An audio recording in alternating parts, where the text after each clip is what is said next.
Trippie Redd recently announced that he would be releasing his next installment of his A Love Letter to You series on August 4th. Trippie Redd did release an album earlier this year, that being Mansion Music. That album had a short run for a couple weeks after it released, and then most people moved on to other music. Personally, I still go back to Psycho with Future and Dark Brotherhood with Lil Baby here and there.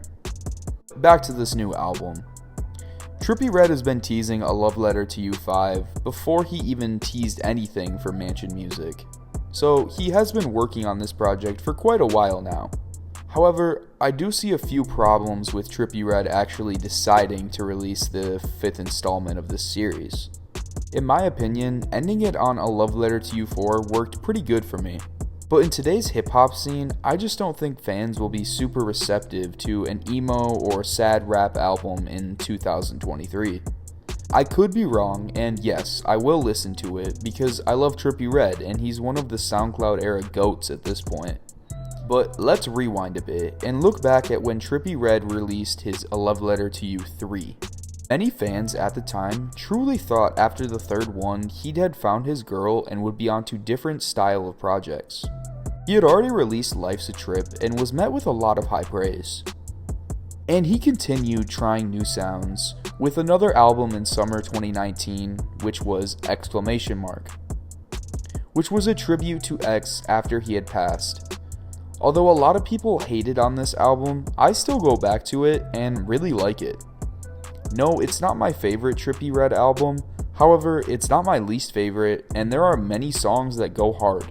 If you've never checked this album out, just check out I Try, Immortal, and Under Enemy Arms. However, after this album, Trippie Redd and Coi Leray would split up, and thus we got A Love Letter to You 4.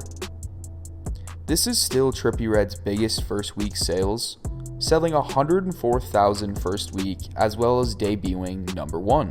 This album was a huge moment for Trippie Redd, and arguably, that was his peak. Trippie Redd went on his Love Me More tour beginning in early 2020. I mention this because I was actually able to go to one of his last concerts before the pandemic. And I just wanted to add that Trippie Redd was absolutely in his bag during this period. You could tell his energy and his stage presence was fantastic. He was controlling the crowd perfectly, getting it hype, and as well as doing a few slow songs back to back to help people catch their breath.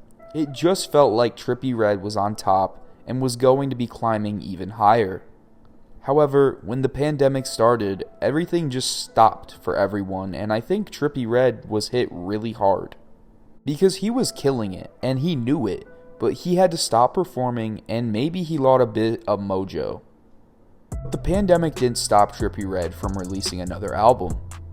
Trippie would release Pegasus in fall 2020. After this album released, it started to feel more like the tides could be turning on Trippie Redd. This album didn't do him any favors either, being 26 tracks and over an hour long.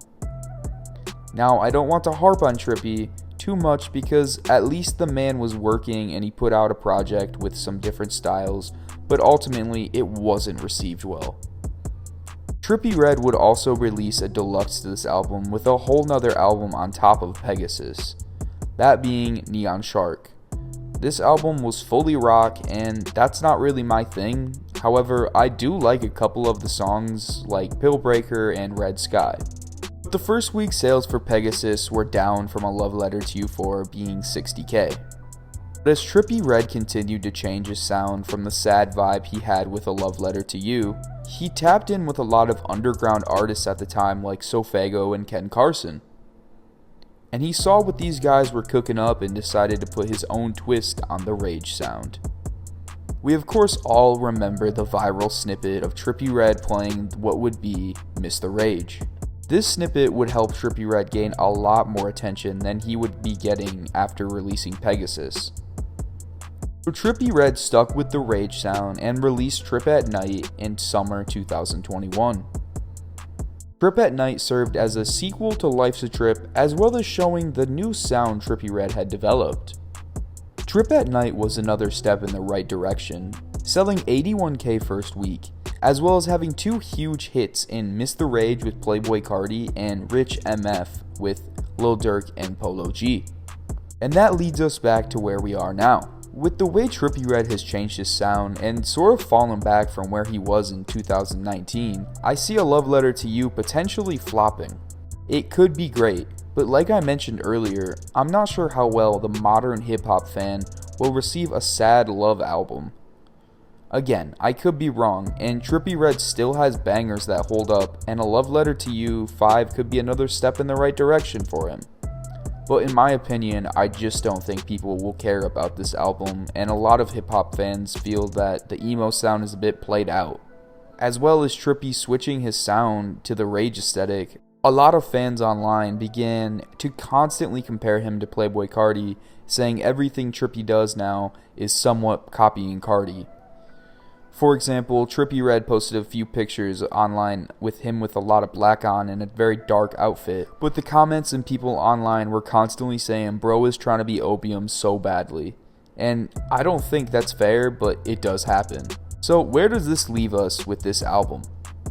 I think the sales will be down from Mansion Music, which sold 56k first week. I could see somewhere in the range around 43k to 60k. He could do more than Mansion Music just based off the name of the album being A Love Letter to You, because people know the series and may be more prone to check it out. Another factor I want to mention that will affect Trippie Redd is Travis Scott is releasing Utopia either July 21st or 28th. With Utopia releasing only a couple weeks before A Love Letter to You 5, I could see it still being very hyped up and tons of people either still bumping it or people still checking it out just from the pure hype of Utopia. Now hopefully Utopia doesn't affect Trippie Redd too much, but I do see it being an effect on him somewhat. The last thing I want to mention as far as hype for A Love Letter to You 5 is that with Trip at Night, part of the reason it was a step in the right direction was because he had gotten a hit with Mr. Rage, which was a single before Trip at Night released. With A Love Letter to You 5, he hasn't been able to gain that hit or hyped up snippet that is going to be gaining attention for his new album. Yes, he released a single for the album, that being Took My Breath Away with Sky Morales, which I believe is his girlfriend. But this song didn't gain really any attention and just furthermore proves my point that hip-hop fans today don't really care about sad songs anymore. So we will see how A Love Letter to You 5 sounds soon. I hope Trippie Redd is able to deliver another great album. Let me know what you think about this take on Trippie Redd. Let me know how hyped you are for A Love Letter to You 5, and what's your favorite Trippie Redd song? Thanks for watching.